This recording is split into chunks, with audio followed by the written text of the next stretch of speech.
नमस्कार दोस्तों, स्वागत है आपका एक नई कहानी में। और यह कहानी बहुत ही इंटरेस्टिंग होने वाली है, तो इस कहानी को पूरा अंत तक जरूर सुनें।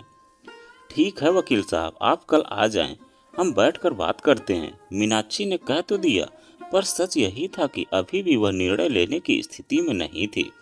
उसे कुछ समझ नहीं आ रहा था कि आखिर इस स्थिति में उसे क्या निर्णय लेना चाहिए।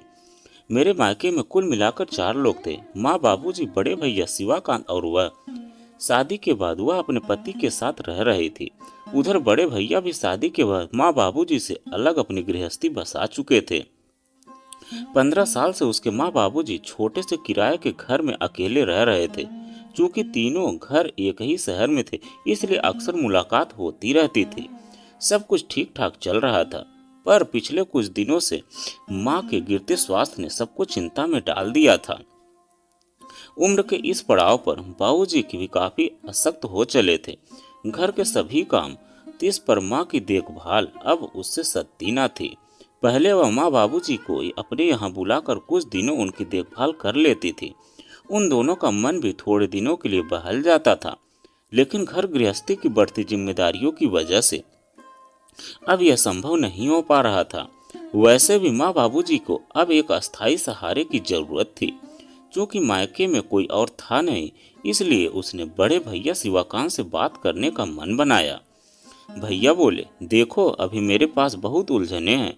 बच्चों की पढ़ाई का तगड़ा खर्च, तो ना ही मेरे पास पैसा है और ना ही इतनी जगह कि मैं माँ बाबूजी को रख सकूं। हाँ, ज्यादा से ज्यादा तुम कहो तो महीने के कुछ रुपए मैं उन्हें दे सकता हूँ, वह भी अपने खर्चों में कटौती करके। बड़े भैया ने जैसे हाथ खड़े कर दिए। भैया, बात पैसों की नहीं है। क्या आप देख नहीं पा रहे कि माँ और बाबूजी बिल्कुल अशक्त हो चले हैं। इस उम्र में पैसे से अधिक उन्हें किसी सहारे की आवश्यकता है, और हमारे सिवा उनका है ही कौन। आप तो जानते हैं कि अभी तक मुझसे जितना बना मैंने उनकी देखभाल की, पर अब मुझ पर भी तमाम बढ़ती जिम्मेदारियों का दबाव है। अगर आप उन्हें अपने साथ रख ले तो। रही बात पैसे की और दूसरी कोई भी मदद, तो मैं अपनी ओर से पूरी कोशिश करूंगी कि आपकी भरपूर सहायता कर सकूं। मीनाक्षी ने बेचारगी से कहा, देखो अगर तुम चाहो तो मैं तुम्हारे पति से बात कर सकता हूँ। वैसे भी जब तुम्हें जरूरत पड़ती है, माँ बाबूजी महीनों तुम्हारे घर रुकते हैं, तो अब क्या हो गया। क्या अब तुम्हें उनकी जरूरत नहीं है। भैया की व्यंग्यात्मक टिप्पणी मीनाक्षी को चुभ गई।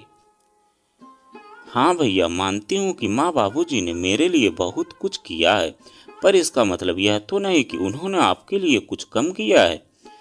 फिर मैंने भी तो आज तक अपना बेटी धर्म ईमानदारी से निभाने का प्रयास किया है, मगर आपने तो। कहकर मीनाक्षी ने एक लंबी सांस ली। भैया के मन में अपने लिए इतना जहर देखकर उसकी आंखों में दर्द उभर आया। क्या जरूरत पड़ने पर बेटी की मदद करना माँ बाबूजी का कोई गुनाह हो गया। उसने तो इस तरह की बातें कभी सोची ही नहीं थी। बचपन से माँ ने बड़े भैया को घर में एक विशेष दर्जा दिया। उनकी पढ़ाई की टेबल, उनकी जरूरत की कापी किताबें, उन्हें हॉस्टल में रखना आदि सब उनकी मर्जी के मुताबिक ही तय होता था। जबकि वह कैसे भी कहीं भी अपनी पढ़ाई कर लेती थी। उसे कभी किसी विशेष सहूलियत की आवश्यकता नहीं पड़ी। सालों से घर के हर छोटे बड़े फैसले में बड़े भैया शिवाकांत को आगे रख उनकी बात का सम्मान रखा जाता था। स्वयं बड़े भैया उससे कई बार कह चुके थे कि मीनाक्षी, तुम इस घर के मामले में मत पड़ा करो, हम आपस में सब निपट लेंगे। तुम अपना घर संभालो, इस घर की और माँ बाबूजी की चिंता हम पर छोड़ दो। तो अब क्या हो गया। अब तो वे क्यों अपनी ही कही बात और जिम्मेदारी से मुकर रहे हैं। फिलहाल वह इतना समझ चुकी थी कि भैया के मुंह से निकलने वाले ये शब्द असलियत में उसकी भाभी के दिमाग की उपज है। सब समझते हुए मीनाक्षी ने आखिरकार खामोशी अख्तियार कर ली। बात आई गई हो गई थी, पर मीनाक्षी की चिंता दिनों दिन बढ़ने लगी। एक बार कार्तिक से बात करके देखो, हो सकता है वे मेरी परेशानी को समझें। आखिर मैंने भी तो उनके घर वालों के लिए इतना कुछ किया है। सालों से इस घर और ससुराल के प्रति अपनी पूरी जिम्मेदारी निभाई है। क्या मेरा इस घर में कोई हक नहीं बनता। माँ बाबूजी उसके साथ उसके घर में रहेंगे तो उसकी सारी टेंशन खत्म हो जाएगी। हाँ, थोड़ा काम बढ़ जाएगा पर देखा जाएगा। सोचकर उसने पति कार्तिक से बात करने का निश्चय किया। क्या मूर्खों जैसी बातें करती हो? अपने भाई की जिम्मेदारी अपने कंधों पर क्यों लेना चाहती हो? बेटे के रहते वे लोग बेटी के पास रहें तो लोग क्या कहेंगे?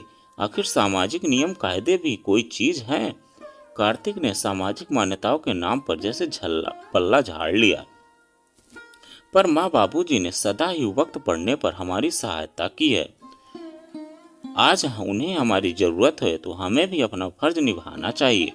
भूल गए? हमारे बच्चे के जन्म पर माँ ने आकर पूरी डिलीवरी अकेले संभाल रखी थी। घर के कामों के अलावा मेरी और सुभी की देखभाल कितने अच्छे से की थी। मीनाक्षी ने पूरी याद ताजा करनी चाहिए। अरे, हर माँ अपनी बेटी के लिए यह सब करती है, लेकिन इसका मतलब यह तो नहीं कि हम इस एहसान के बदले हम उनकी जिंदगी भर की जिम्मेदारी ओढ़ लें, वह भी उनके बेटे के होते हुए। कार्तिक ने बेपरवाही से कहा। ओह, मीनाक्षी को जरा भी हैरानी न हुई। इतने सालों से साथ रहते हुए कार्तिक को तो इतना जानने लगी थी, पर मन का एक कोना अभी भी इस भूल में था कि उसने हर मुश्किल परिस्थिति में कार्तिक का साथ दिया है तो शायद उसे निराशा ना होना पड़े। बहरहाल, अपने द्वारा छली जा रही मीनाक्षी इस समय भारी उलझन में थी। अपने जन्मदाताओं की फिक्र उसे अधमरा किए दे रही थी। कोई आसरा, कोई सहारा ना दिखता था। सपने में भी माँ बाबूजी की चिंता उसे डराती थी। पूरी पूरी रात उसे नींद नहीं आती। हे भगवान, माँ बाबूजी के स्वाभिमान और सम्मान की रक्षा करना। वे कभी बेबस और लाचार ना हो, हमेशा स्वस्थ रहें, किसी की दया के मोहताज ना हो। प्रार्थना करते हुए वह सिसक पड़ती। एक दिन बीता जा रहा था। माँ की बीमारी, बाबूजी की तीमामदारी और मीनाक्षी की लाचारी बढ़ती जा रही थी। क्या करे, किसे अपनी व्यथा कहे? कौन है जो उसके जख्म पर मरहम रख सकता है? क्या कभी भी माँ बाबूजी की इज्जत की दो रोटी नहीं मिल सकती? आखिरकार मीनाक्षी ने एक कड़ा फैसला लिया।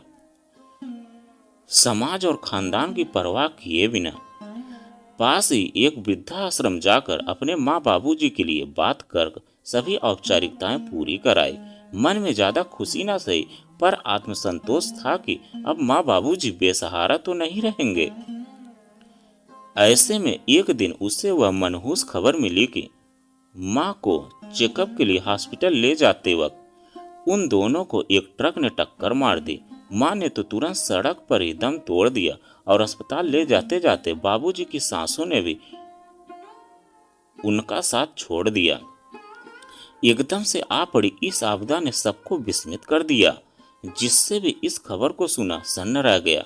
नाते रिश्तेदारों में सभी की आंखें नम थी।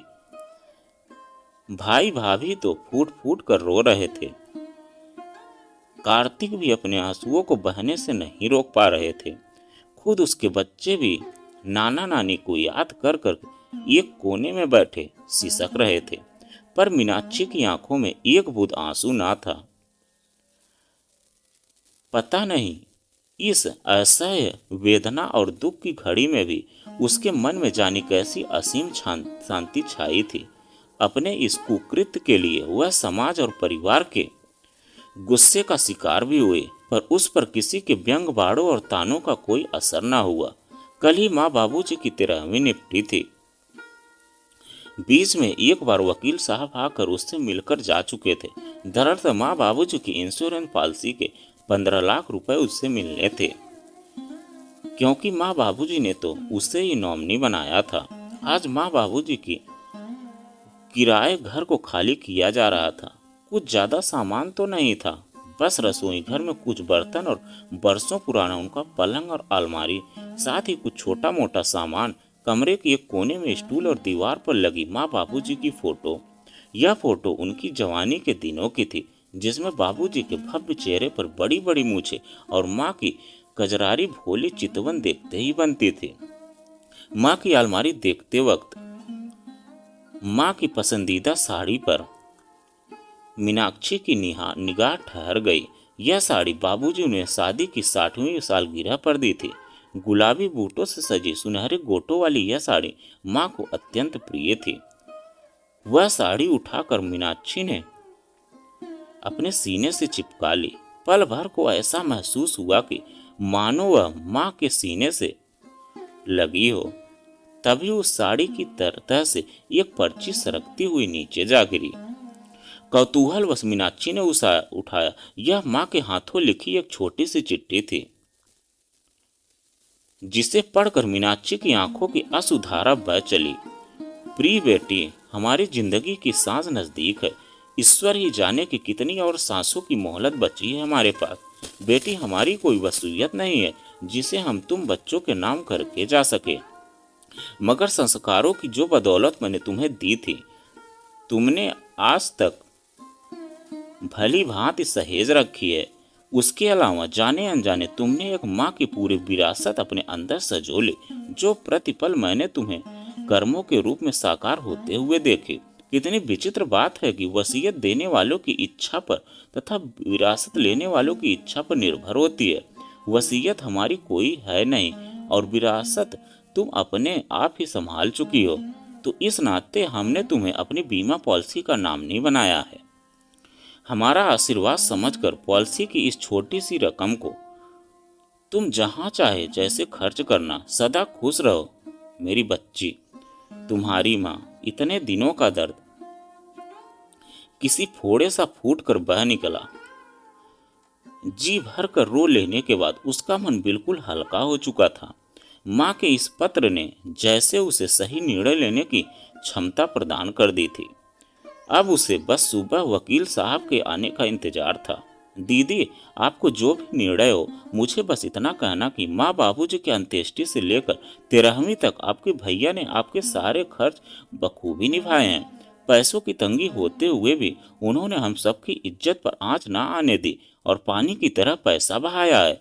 भाभी ने इशारों में अपनी बातें मीनाक्षी के आगे रख दी। ओ भाभी, तुम अभी तक नहीं समझ पाई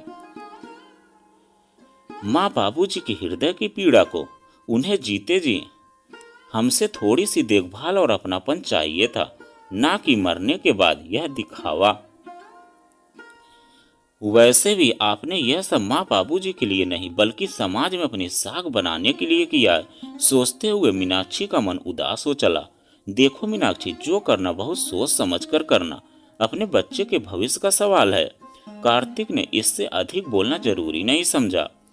आखिर मीनाक्षी उसकी पत्नी थी। वह जो भी फैसला लेगी उसके पक्ष में ही होगा। उसे इस बात का पूरा विश्वास था। वकील साहब, माँ बाबूजी के बीमा की सारी रकम 15 लाख रुपए मैं उस वृद्धाश्रम में दान करना चाहती हूँ, जहाँ हर तरफ से निराश होकर मैंने उनके रहने की व्यवस्था की थी। मुझे नहीं लगता कि इस राशि के लिए इससे उपयुक्त पात्र कोई और हो सकता है। मीनाक्षी ने दृढ़ शब्दों में अपना निर्णय सबके सामने रख दिया, जिसे सुनते ही वकील साहब के अलावा हर किसी की आंखें खुली की खुली रह गई। मीनाक्षी ने कोने में रखी माँ बाबूजी की फोटो पर निगाह डाली। उनके चेहरे की निर्मल मुस्कान जैसे मन की असीम शांति की बयां कर रही थी और उसे सही फैसला लेने पर बधाई दे रही थी, और बीमा की सारी रकम वृद्धाश्रम में दान कर दी। तो दोस्तों, यह कहानी आपको कैसी लगी कमेंट में लिखकर जरूर बताइएगा। अगर आप हमारे चैनल पर नए हैं तो प्लीज़ चैनल को सब्सक्राइब कीजिएगा और वीडियो को एक लाइक कीजिएगा।